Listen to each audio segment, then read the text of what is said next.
ক্রিকেটারদের লঙ্গার ভার্সনে আগ্রহ কম, টি-20তে বেশি। ক্রিকেটার তৈরি না হওয়ার বড় কারণ দেখছেন রেজ্জাক। সবাই টি-20 খেলার জন্য খুবই উদ্গ্রীব, সবাই টি-20টাকেই ক্রিকেট মনে করছে। এটা হচ্ছে সবচেয়ে কারণ। টেস্টের প্রস্তুতি শুরু ওয়েস্ট ইন্ডিজের, অ্যান্টিগার ব্যর্থতা ঘোচানোর মিশন বাংলাদেশের।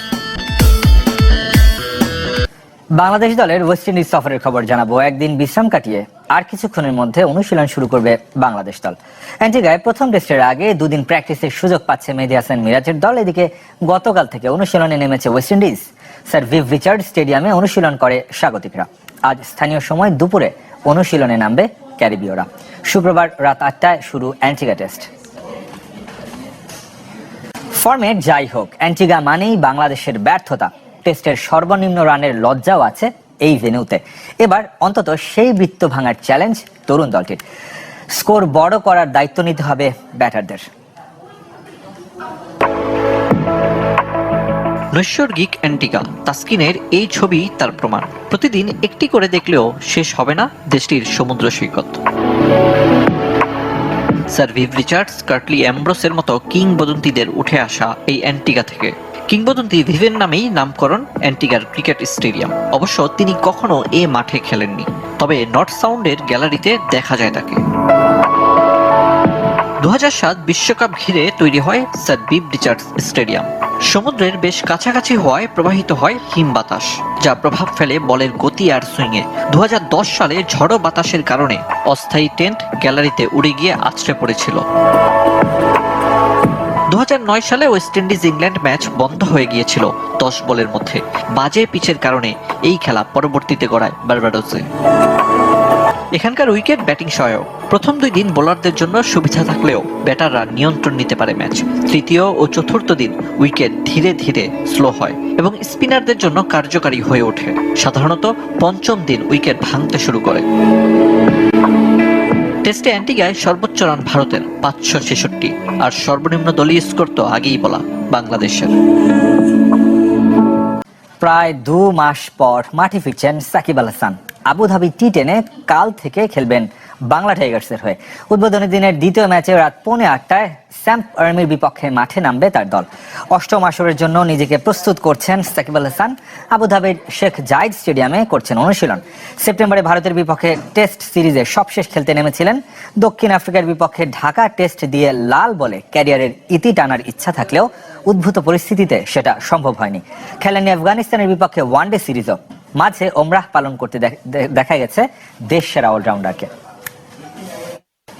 ক্রিকেটাররা টি-20 খেলতে আগ্রহী, লঙ্গার ভার্সনের প্রতি অনীহা, এমন মন্তব্য করেছেন নির্বাচক আব্দুর রাজ্জাক, যার প্রভাব পড়েছে প্রথম শ্রেণীর ক্রিকেটে। চলমান জাতীয় লিগেও ভালো পারফরমেন্স মিলছে না, তবে ব্যতিক্রম অমিত হাসান সহ কয়েকজন, যারা কিনা জাতীয় দলের দরজায় কড়া নাড়ছেন। টেস্ট স্কোয়াডের জন্য যা সতর্কবার্তা। জাতীয় দলের তারকাদের জাতীয় লিগে দেখা যায় না, এমন অভিযোগ দীর্ঘদিনের। নতুনদের মাঝেও সেটা ছড়িয়ে পড়েছে।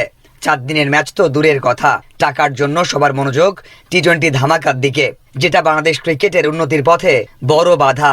নির্বাচকেরাও যেন অসহায় এখানে। বিটার ট্রুথ ইজ, সবাই টি-20 খেলার জন্য খুবই উদ্গ্রীব, সবাই টি-20টাকেই ক্রিকেট মনে করছে। এটা হচ্ছে সবচেয়ে কারণ। যদিও আমার কাছে যেটা মনে হয় যে বিপিএল থেকে আপনার প্রিমিয়ার লিগে হয়তো বেশি আর্ন করে প্লেয়াররা, বাট তারপরেও কেন যেন সবার টি-20-র উপর একটা এক্সট্রা ঝোঁক আছে। তো এইটা একটা বড় কারণ। অমিত হাসান জাতীয় ক্রিকেট লিগের ধারাবাহিকতায় দাবি তুলেছেন জাতীয় দলের জন্য। তবে তাড়াহুড়ো করতে চান না নির্বাচকেরা। যারা পারফর্ম করতে পারছেন না তাদের জন্য দিলেন কঠোর বার্তা। এটা না অটোমেটিক প্রসেস। আপনার যখনই কেউ একজন এসে পিছে নক করতে থাকে ডোর, তো যে ভিতরে থাকে সে অলরেডি বুঝতে পারে।